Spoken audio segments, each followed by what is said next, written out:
What is bird flu? क्या इंसान भी इस बर्ड फ्लू वायरस से अफेक्ट हो सकते हैं? क्या इंसानों के लिए ये वायरस उतना ही खतरनाक है जितना पक्षियों के लिए है? बहुत ही सैड और भारी मन से ये कहना पड़ रहा है मतलब कि फिलहाल जो भी बर्ड एवियन इन्फ्लुएंजा वायरस से संक्रमित है उसे मारने के अलावा कोई रास्ता नहीं है।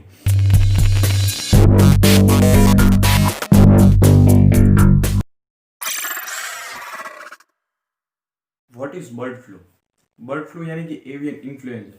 एवियन मीन्स पक्षी और इन्फ्लुएंजा यानी कि वायरस। स्वाभाविक रूप से पक्षियों में पाए जाने वाला वायरस बर्ड फ्लू कहलाता है, जिसका साइंटिफिक नेम H5N1 है। दुनिया भर में जो जंगली पक्षी यानी कि जो वाइल्ड बर्ड्स होते हैं वो अपनी अंतड़ियों में इस वायरस को कैरी करते हैं। आमतौर पर इस वायरस से बीमारी नहीं फैलती है, लेकिन पक्षियों के लिए यह वायरस बहुत ही घातक साबित हो सकता है।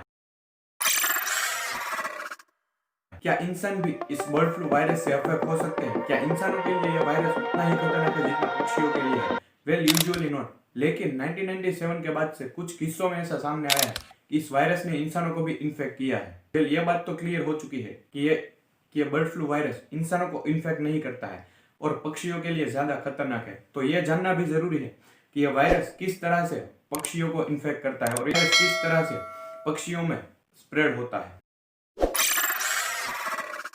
जो भी इन्फेक्टेड बर्ड्स होते हैं उनकी लार, उनके नाक स्राव और उनके मल के द्वारा यह वायरस दूसरे पक्षियों में स्प्रेड होता है। अति संवेदनशील पक्षी यानी कि ऐसे बर्ड्स जिनका इम्यून सिस्टम बहुत ही वीक होता है, उनमें यह वायरस तब स्प्रेड होता है जब वो इस वायरस के कांटेक्ट में आ जाते हैं। वे उन सरफेस यानी कि जगहों के कांटेक्ट में आने से भी संक्रमित हो सकते हैं जिस जगह पर ऑलरेडी इन्फेक्टेड बर्ड्स को रखा गया हो, या फिर उस जगह को ऑलरेडी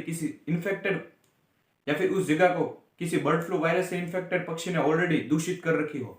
तो उस जगह के कांटेक्ट में आने से भी कोई भी बर्ड इस H5N1 यानी कि बर्ड फ्लू वायरस से संक्रमित हो सकता है। तो इस तरह से यह avian influenza virus birds to birds फैल सकता है। अब बात करते हैं कि यह वायरस कुछ किस्सों में ह्यूमंस में भी कैसे स्प्रेड हो सकता है। मोस्ट केसेस में बर्ड फ्लू वायरस इंसान को तभी अफेक्ट करता है जब इंसान किसी पोल्ट्री फार्म प्रोडक्ट्स को कंज्यूम करता है, या फिर किसी इन्फेक्टेड बर्ड्स के कांटेक्ट में आ जाता है, या फिर किसी कंटेमिनेटेड सरफेस के कांटेक्ट में आ जाता है। अब एक नई टर्म आई है, कंटेमिनेटेड सरफेस। तो कंटेमिनेटेड सरफेस का मतलब क्या है? कंटेमिनेटेड सरफेस मतलब ऐसी जगह जहां पर किसी इन्फेक्टेड बर्ड्स को रखा गया हो, या फिर उन जगहों पर किसी इन्फेक्टेड इस वायरस से संक्रमित पक्षी आकर उसने उस जगह को दूषित किया हो, उस जगह को कंटेमिनेटेड सरफेस कहा जाता है। तो ऐसी जगहों के सरफेस में आने से कोई भी पक्षी भी संक्रमित हो सकता है, या फिर कोई ह्यूमन भी बर्ड फ्लू वायरस से संक्रमित हो सकता है। तो ये एक तरीका है ह्यूमंस को बर्ड फ्लू वायरस से संक्रमित होने का। हालांकि अभी तक ह्यूमन टू ह्यूमन ट्रांसमिशन का कोई भी एविडेंस सामने नहीं आया है। हालांकि अभी तक ह्यूमंस बर्ड फ्लू वायरस से इन्फेक्ट हुआ है, लेकिन उसने किसी और इंसान को इन्फेक्ट नहीं किया है इस वायरस से। तो ह्यूमन टू ह्यूमन ट्रांसमिशन के कोई भी एविडेंस अब तक नहीं सामने आया है। Now it's really most important question, what to do if you find a dead bird? यानी कि आपको क्या करना चाहिए अगर आपको कोई मृत पक्षी मिले तो? आपको सबसे पहले अपनी लोकल अथॉरिटीज को इन्फॉर्म करना है।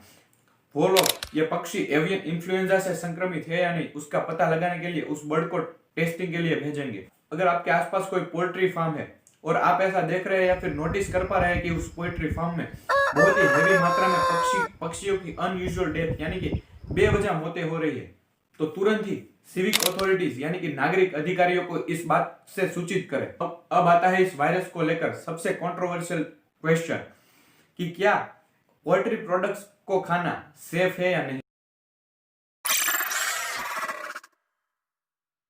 वेल, मैं कोई भी नॉनवेज फूड को प्रमोट नहीं करता। I strongly denied all the non veg products. हमारी भूख के लिए कोई निर्दोष पक्षियों को खाना कोई सही बात नहीं है, राइट? इसलिए मैं कभी भी नॉनवेज को रेकमेंड नहीं करता। पोल्ट्री प्रोडक्ट्स को एज यूजुअल कंज्यूम कर सकते हैं, लेकिन 70 डिग्री सेल्सियस पर 30 मिनट के लिए पकाए जाने पर कोई भी खाने में से वायरस डिस्ट्रॉय हो जाता है। लेकिन फिर एक बार कहूंगा कि non veg never can be an option for hunger, and I believe that veg is the only option. We shouldn't eat non veg ever.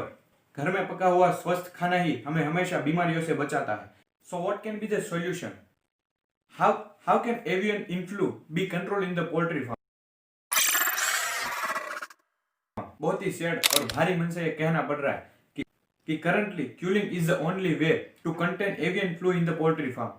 Killing यानी कि मारना, मतलब कि फिलहाल जो भी बर्ड एवियन इन्फ्लुएंजा वायरस से संक्रमित है उसे मारने के अलावा कोई रास्ता नहीं है। उस पक्षी को उस इन्फेक्टेड बर्ड को इसलिए मार दिया जाता है ताकि उसके जरिए ये वायरस और ज्यादा पक्षियों में ना फैल सके और ज्यादा पक्षियों को संक्रमित ना कर सके। अब तक इस वायरस से कितने देश के बर्ड्स संक्रमित हो चुके हैं? इस लिस्ट में 35 देश शामिल हो चुके हैं। 2003 में पहला केस आया था वियतनाम में बर्ड फ्लू वायरस का। उसके बाद से अब तक अलग अलग 35 देश में यह बर्ड फ्लू वायरस फैल चुका है और इंडिया में तकरीबन 11 स्टेट में कंफर्म केसेस पाए गए हैं बर्ड फ्लू वायरस में। उसमें दिल्ली, हरियाणा, उत्तराखंड, मध्य प्रदेश, उत्तर प्रदेश, हिमाचल प्रदेश, महाराष्ट्र, केरला, हरियाणा, छत्तीसगढ़ और गुजरात शामिल है। उम्मीद है आपके सारे डाउट्स बर्ड फ्लू वायरस को लेकर सोल्व हो चुके होंगे।